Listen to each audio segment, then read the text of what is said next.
जो बिटकॉइन है ना, मतलब ये जो बिटकॉइन का चार्ट देख रहे हो, इसमें सबसे अच्छा क्या होता है पता है? ये जो भी कैंडल बनता है ना, जो एक वॉल्यूम का कैंडल दिख रहा है आपको, इसको थोड़ा आइडिया लगाना, ठीक है? ये जितने भी बड़ा-बड़ा कैंडल बनता है ना, मतलब वॉल्यूम के साथ जो भी कैंडल क्रिएट हो रहा है, ठीक है? ये देखो। अब एक चीज़ को मैं आपको बताता हूँ, इसमें थोड़ा-सा मतलब इसको थोड़ा-सा देखना, ठीक है? मैं बोल रहा हूँ करने के लिए नहीं बोल रहा हूँ, बस देखना थोड़ा-सा। जब ये वॉल्यूम का कैंडल क्रिएट कर रहा है, तो इसका एक हाई बन रहा है ना यहाँ पे। अब देखो इसका एक लो भी बन रहा है, ये देखो, ठीक है? अब देखो फिर से एक इसका हाई बन रहा है, इसका लो बन रहा है। तो इसको थोड़ा-सा समझना मैं क्या बोल रहा हूँ, थोड़ा-सा देखना। एंड देन फिर इसका लो बना, फिर इसका हाई बना, ठीक है? जो आप देखते हो ना, मैं कभी-कभी 2000 से एक ही बार में 7000 बना लिया, कभी-कभी 1000 से 5000 बना लिया। तो ये जो अभी मैं आपको दिखा रहा हूँ, इसको थोड़ा-सा समझिएगा। ये जो कैंडल बन रहा है ना, इतना बड़ा-बड़ा कैंडल, जब इसका लो हाई मतलब सपोज़ इसका हाई है, इसको ब्रेक नहीं कर पाया, फिर अगेन एक कैंडल बना दिया यहाँ पे, ये सपोर्ट इसका स्टॉप लॉस होता है। एंड देन टारगेट ये पॉइंट हुआ। फिर यहाँ पे कैंडल बनाया, ये हाई बनाया, देखो इसका हाई जो है, ये कैंडल यहाँ पे रिएक्ट किया, ब्रेक नहीं कर पाया, एंड देन फिर ये कैंडल बनाया। तो यहाँ पे अब तो ट्रेड नहीं होने क्योंकि पीछे प्रीवियस यहाँ पे कोई डेटा नहीं है टॉप का, ठीक है? तो अब देखो सेम इसका जो लो है ना, ये कैंडल ब्रेक किया है और ये लो ये कैंडल है जिसका हाई यहाँ पे बन रहा है, यहाँ स्टॉप लॉस बनता है। और एक्चुअल अगर देखा जाए तो इसी कैंडल के हिसाब से यहाँ पे आपको ट्रेड मिल गया। एक ही कैंडल में आपका यहाँ पे बन गया स्कैल्पिंग। ये मैं स्कैल्पिंग का बात बता रहा हूँ, ठीक है? अगेन जो भी कैंडल वॉल्यूम का हो रहा है ना, यहाँ पे हाई लो मार्क करो, ऐसे ही बनाओ, ठीक है? अगेन देखो यहाँ पे, ये यहाँ से लेके यहाँ पे क्रिएट करो, ऐसे एंड देन यहाँ पे ऐसे, और इसका लो ये रहा, ये देखो, ये लो को लिक्विडेट कर दिया। ये स्कैल्पिंग का बता रहा हूँ मैं, मतलब 1 घंटे के टाइम फ्रेम पे होगा, ठीक है? ये ब्रेक किया तो यहीं पे ट्रेड बनता है क्योंकि इसका आपको टॉप मालूम है, ये रहा। बहुत ज़्यादा लॉट से मत करना अभी, ठीक है? ये इसका टॉप मालूम है आपको, ये इसका टॉप रहेगा और अगर आपको 1:2 मिलेगा तो ये 1:2 भी दे देता है, मतलब ऐसा नहीं है, बट थोड़ा-सा रिस्की हो जाता है, ठीक है?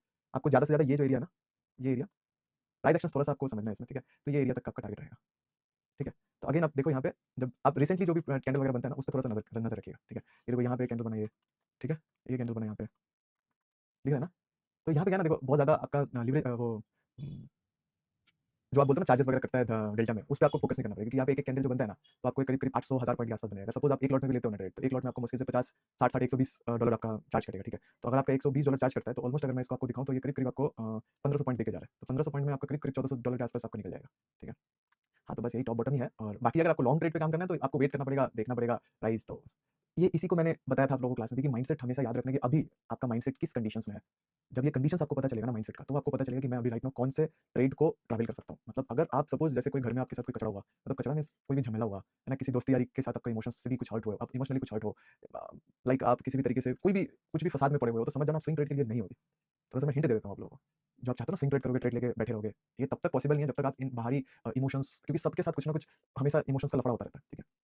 कुछ ना कुछ आप चाहे अपने घरवाली से लड़ाई करो, अपने घरवाले से लड़ाई करो, ठीक है? आप दोस्तों से लड़ाई करो, दोस्त आपसे लड़ाई करे, कुछ ना कुछ चलता है इमोशंस में। तो आपको समझना है अभी करंट स्टेटस आपका इमोशंस का क्या है? सबसे पहले जब आप मार्केट के चार्ट को देखने बैठ रहे हो। अब जब आप उस emotions of state of mind में हो, जहाँ आपको दिख रहा है कि राइट नाउ अभी मेरे को कोई इमोशंस ट्रिगर आउट नहीं है, मैं बहुत अच्छा महसूस कर रहा हूँ। तो कोई ऐसा पर्टिकुलर ट्रेड मत करना जिसको आप स्कैल्पिंग बोलते हो, ठीक है? इस थोड़ा-सा इसको याद रखना, ये आपको काम आएगा, ठीक है? क्योंकि बहुत ट्रैवल किया हूँ मैंने इस सब स्थितियों से मतलब आपको मैं क्या ही बताऊँ, बोलने वाला कोई नहीं होता है, करने वाला कोई नहीं क्योंकि पेन का एक हद आता है, पता है? एक सीमा आता है, जो पेन होता है ना, जो दर्द होता है, उसका एक सीमा आता है। उस सीमा में ना आपका जितना भी मजबूरी है ना, जितना भी मजबूरी है वो बाहर आ जाएगा। सारी मजबूरी एकदम से बाहर आ जाएगा और वो मजबूरी आपको मजबूत बनाता है। और जब वो मजबूरी मजबूत बना रहा होगा ना, तब वो जो वेदना होता है ना, वेदना वेदना मतलब पता है ना? उस वेदना को संवेदना देने वाला आपके पास एक कोई भी खड़ा नहीं रहता, एक कोई भी नहीं रहेगा। उस वेदना को संवेदना देने वाला आपके पास अगल-बगल देखोगे तो कहीं कोई नहीं मिलेगा, कहीं कोई नहीं मिलेगा। तो मैं चाहता हूँ उस वेदना तक आप ना पहुँचो क्योंकि वो वेदना बहुत क्रिटिकल होता है, एक्सट्रीम क्रिटिकल होता है, ठीक है? आपको कोई नहीं दिखेगा, अभी आपका यार है, आपका दोस्त है, आपका माँ है, आपका पिताश्री सब आपके पास है, उस अंतिम घड़ी तक जाओगे ना तो सब साथ छोड़ देगा। हालाँकि फिर आता है, ठीक है? तो इसीलिए आपको करना है कि आपका पहले जो स्टेट है क्योंकि काम तो आप ही को करना है ना, ऐसा तो नहीं कि कोई बाहर वाला आके करेगा, है ना? तो इससे अच्छा है कि आप काम करो, आप पहले जान लो कि अभी आप कौन से स्टेट में हो, कौन से माइंड स्टेट में हो। जैसे मैंने आपको बोला इस कैंडल में भी एक वॉल्यूम है और इस वॉल्यूम को आप पता है कैसे ट्रिगर आउट करोगे। ये जो विक्स देखते हो ना कैंडल का, अपसाइड का और डाउनसाइड का, इस विक को देख के आप वॉल्यूम को ट्रिगर आउट कर पाओगे कि हाँ, ये सही में best of the best volume है। क्यों? क्योंकि जब कोई अच्छा वॉल्यूम आएगा ना बाइंग साइड का, तो हमेशा याद रखना अपसाइड का जो विक होता है वो बहुत छोटा होता है, ठीक है? और डाउन साइड का जो विक होता है वो बड़ा होता है, थोड़ा-सा बड़ा होगा उससे। तो ये आपको बताएगा कि जो ये वॉल्यूम है इसमें स्ट्रेंथ है, ठीक है? आप देखो यहाँ पे इतना अच्छा कैंडल बना, लेकिन इसका जो अपसाइड का जो विक है ना, ये जो अपसाइड का इस कैंडल का विक दिख रहा है आपको, इसका देखो कितना बड़ा अपसाइड का विक है, नीचे का जो विक है कितना छोटा है, तो इसमें वॉल्यूम में स्ट्रेंथ नहीं है, ठीक है? यहाँ पे भी मैंने कुछ स्कैल्पिंग किया था। तो ये स्ट्रेंथ से आपको पता चलता है कि आप किस तरीके से यहाँ पे काम करोगे, समझ रहे हो? टीवी इसको बहुत अच्छा सँभालता है, ठीक है?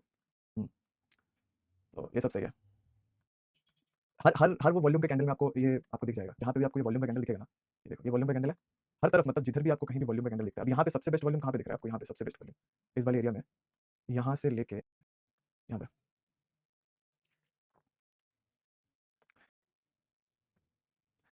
यहाँ कोई वॉल्यूम नहीं है, देखो, और कोई टॉप है ही नहीं, लास्ट टॉप कहाँ पे? यहाँ पे, ये देखो, ये हाई। सपोज़ सपोज़ मान लेते हैं आपने इस वॉल्यूम को देखा और ये कैंडल का क्लोजिंग बना, याद रखना कभी भी 1200 से 1300 पॉइंट से ज़्यादा स्टॉप लॉस नहीं होगा, अगर बहुत ज़्यादा भी हुआ तो, ठीक है?